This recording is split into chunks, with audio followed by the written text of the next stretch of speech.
En ell sempre trobareu una perspectiva rebel i heterodoxa, diguem-ne políticament incorrecta, que l'ha acompanyat en la seva evolució ideològica cap a l'ecologisme polític amb un fons marxista i fusterià. Convençut de la necessitat que l'esquerra avanci en aquesta direcció si vol ser una eina útil de transformació social. Sense perdre les arrels, sense buscar camins fàcils, sabedor que en el nostre país tot està per fer i al mateix temps tot és possible. A ell li agrada molt el lema dels Verds, pensar globalment i actuar localment, i a això es dedica en cos i ànima. Té la virtut d'impregnar la seva acció política, els seus discursos, d'una passió contagiosa i inesgotable. Ell és així, lluitador incansable per un país valencià més just, més verd, més lliure. Amb tots vosaltres, Joan Francesc Peris.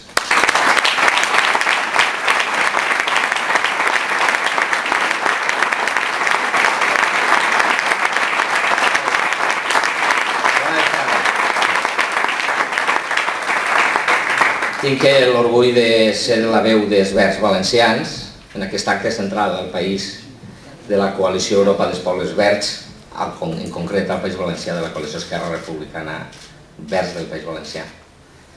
I anem a intentar donar-vos arguments per què cal votar el dia 7 de juny a la Coalició Europa dels Pobles Verds. Perquè, clar, el partit de futbol no s'ha jugat. El dimecres qui va guanyar la Copa d'Europa és el Barça, però el partit de futbol ja ha passat. I ara el 7 de juny no és un partit de futbol, malgrat les falques publicitàries. És un dia de votar. És un dia de recuperar la dignitat de la ciutadania. És un dia de superar la manipulació dels grans poders mediàtics. És un dia de pensar que anem a unes eleccions amb una llei electoral que no dona al mateix temps en els espais públics a totes les forces que comencen i es presenten a les eleccions. Jo l'altre dia posava un exemple. Per exemple, si hi ha Gandia, que teòricament és un govern progressista, entre cometes, hi ha uns 700 panells posats al servei de les candidatures, però la llei electoral diu, la llei electoral que pactar la UCD aleshores, l'actual PP, i el Partit Socialista, després que els dos eren els partits majoritaris, que les següents eleccions es repartixen els espais electorals públics aplicant els vots de les anteriors eleccions.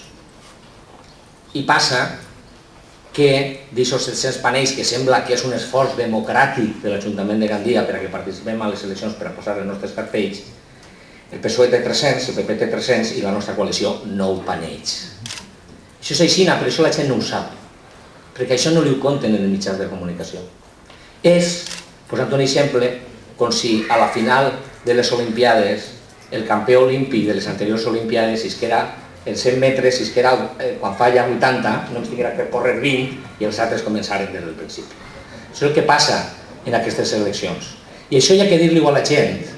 Hi ha que recuperar la dignitat de la ciutadania. Hi ha que començar a reformar des d'Europa, plantejar que la llei electoral siga d'àmbit europeu, siga proporcional i tot el món tinga els mateixos drets al principi de les eleccions. Això hi ha que dir-ho al Parlament Europeu, perquè hi hauria que anar a la constitució d'un Parlament Europeu en unes eleccions europees amb les mateixes condicions. Perquè no va ser el mateix per a treure un eurodiputat del grup ALE Verds, perquè allà estem tots junts, des de Finlàndia o d'Irlanda o d'Anglaterra o d'Alemanya o d'ací, que ens costa moltíssim més. Això és una de les coses que hem de dir en Europa. Aquestes eleccions són molt importants. És veritat que no són unes eleccions generals, però és veritat que són en un moment de crisi econòmica, de crisi ecològica i de crisi política, i no solament a l'estat espanyol, el conjunt d'Europa. Una Europa que, malgrat tindre una moneda única, malgrat tindre un banc central, no està prenent decisions conjuntament. Estan intentant salvar-se de cadascun dels estats. Cada estat intenta salvar-se, no està fent una política econòmica conjunta. I no està fent una política econòmica conjunta perquè no tenim un govern europeu elegit des del Parlament Europeu. Tenim un govern suma de 27 estats que porten allí un comissionat en aquest col·legi de comissaris europeus i que cadascú així està fent la guerra pel seu compte. I és més que evident, ningú s'atreveix a dir la veritat. Ningú s'atreveix a dir que el que està en crisi profunda i estratègica és el capitalisme i és l'economia de mercat. No s'atreveixen. I per tant, no és que hem de defensar la madre terra, no. Hem de fer un programa econòmic ecològic, que és l'única solució real a l'actual crisi econòmica, ecològica i política. Vaig a posar-vos un exemple. Sabeu per què no es potencia l'energia solar? Perquè l'energia solar és democratitzar la producció de l'energia. Tot és energia. Tot és energia. I si en cada teulada de les cases, i si en cada teulada de cadascuna de les 9 dels polígons industrials fabriquem energia, ja no cal aquesta gran inversió en mans soles possibles de les grans corporacions i de grans grups financers per a fer la inversió necessària per a una energia nuclear o per a un gran parc eòlic. Tots seríem amos de l'energia i per tant tots seríem amos de l'autèntic poder que és l'energia. I per això no es fomenta l'energia solar. Per això no es fomenta l'energia solar i ara estan venent-nos que és que l'energia nuclear no contamina i com el greu problema és els gasos d'efecte hivernacle i l'escalfament de la Terra, doncs que l'energia nuclear és un mal menor, efectivament, no produeix tant, sí que produeix també, gasos d'efecte hivernacle, però evidentment ens soluciona el canvi climàtic. En dos fallides com la de Txernòbil no ens haurem de preocupar de canvi climàtic ni de res, perquè mai ens diran els càncers que ha produït el núvol tòxic de Txernòbil que va arribar a tota Europa. Per tant, quan nosaltres anem al mateix grup electoral europeu, i això és importantíssim recordar-ho, perquè aquesta coalició no és una suma que pot dir, és una suma heterodoxa, no. És que al Parlament Europeu allí no estem per països, no estem sentats per estats. El Parlament Europeu s'organitza per grups parlamentaris d'ideologia.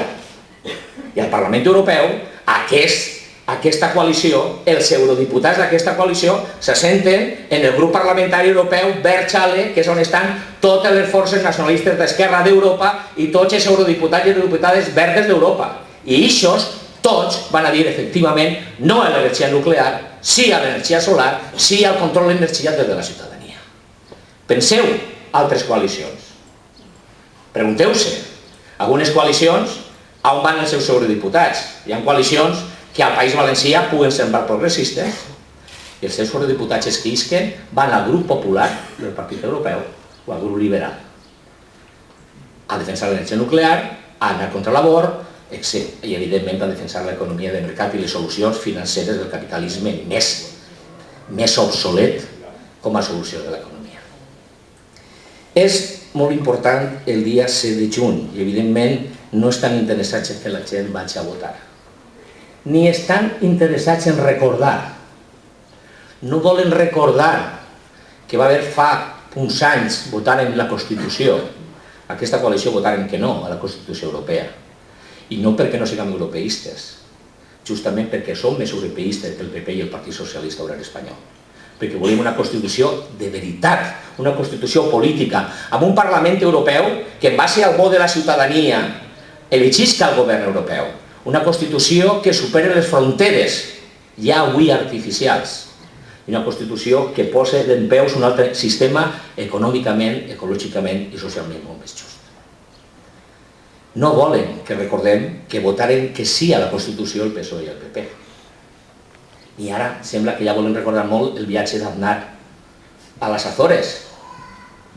Ara ja no van a dir-ho molt. No van a dir molt que el senyor Zapatero ja ha dit que va votar a Durão Barroso, que era l'anfitrió entre Aznar i Bush en les Azores. Per això nosaltres avui, en nom dels Verds del País Valencià i en nom de la Confederació dels Verds d'Espanya, demanem el vot de tots els votants socialistes. Demanem el vot a un programa d'esquerres. Demanem el vot a un programa que supera les contradiccions que té el govern dels programes que fa a la política que realment aplica quan està a les institucions. Demanem el vot perquè quan una diputada danesa presenta l'informe Auken que posa en solfa el model urbanisme valencià del senyor Camps, els socialistes valencians voten en contra o s'abstenen de l'informe Auken. Per això demanem que tots els votants socialistes voten a aquesta coalició.